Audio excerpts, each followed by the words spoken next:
High viewers అందరికి నమస్కారం. ఈరోజు తెలంగాణ రాష్ట్రంలో ఉన్నటువంటి రైతన్నలకైతే గుడ్ న్యూస్ అయితే చెప్పడం జరిగింది. రాష్ట్ర ప్రభుత్వం గత 3 నెలల కిందటి నుంచి అయితే కొత్తగా ఏర్పడినటువంటి కాంగ్రెస్ పార్టీ ప్రభుత్వం రాష్ట్ర ముఖ్యమంత్రి వర్యులు మరియు మంత్రివర్యులు అయితే కీలకమైనటువంటి అంశాలను అయితే చెప్పడం జరిగింది. ఈ విధంగా చూస్తే రైతు బంధు గురించి అయితే అసలు రైతు బంధు ఎప్పుడు పడుతుంది, ఎప్పుడు ఎలా పడుతుంది, చాలామంది రైతన్నలు అయితే వెయిట్ చేస్తున్నారు. యాసంగి పెట్టుబడి కోసం అయితే డబ్బులు పడలేదు. కానీ రాష్ట్ర ముఖ్యమంత్రి వర్యులు రేవంత్ రెడ్డి గారు అయితే నిన్న జరిగినటువంటి మీటింగ్లో అయితే ఆగస్టు 15 లోపున ప్రతి ఒక్కరికి యాసంగి డబ్బులు మరియు వానాకాలం డబ్బులు అయితే ప్రతి ఒక్కరికి బ్యాంక్ అకౌంట్ అయితే డబ్బులను జమ చేస్తామని చెప్తున్నారు. ఈ విధంగా చూస్తే ఇప్పుడు లోక్సభ ఎలక్షన్స్ ఉండడం వలన ఎలక్షన్ కోడ్ అయితే నియామకాల్లో ఉండడం అయితే జరుగుతుంది.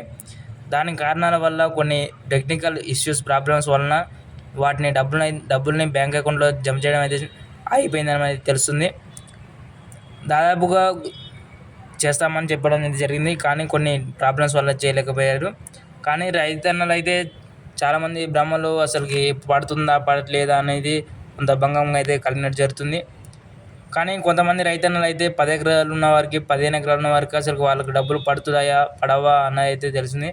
కానీ ఫస్ట్ విడతలో ఆగస్టు 15లో ఫస్ట్ విడతలో అయితే 3 నుండి 5 ఎకరాల వరకు అయితే పడడం జరుగుతుంది. మరియు నిన్న జరిగినటువంటి మీటింగ్లో అయితే ఏం చెప్పారంటే రాష్ట్ర ముఖ్యమంత్రి వాళ్ళు చాలామంది 10 ఎకరాలు 15 ఎకరాలు ఉన్న వారికి అయితే చాలా ఎక్కువ మొత్తంలో సినీ నటులు, బిజినెస్ మ్యాన్స్ వాళ్ళే ఎక్కువ ఉన్నారు. పొలిటీషియన్స్, ట్యాక్స్ పేయర్స్ ఉన్నారు. వాళ్ళకి డబ్బులు ఎక్కువ మొత్తంలో పోతున్నాయని చెప్పడం అయితే జరిగింది. ఈ విధంగా చూస్తే రైతు బంధుని రైతు భరోసాగా మార్చేటువంటి అవకాశాలు అయితే ఉన్నాయి.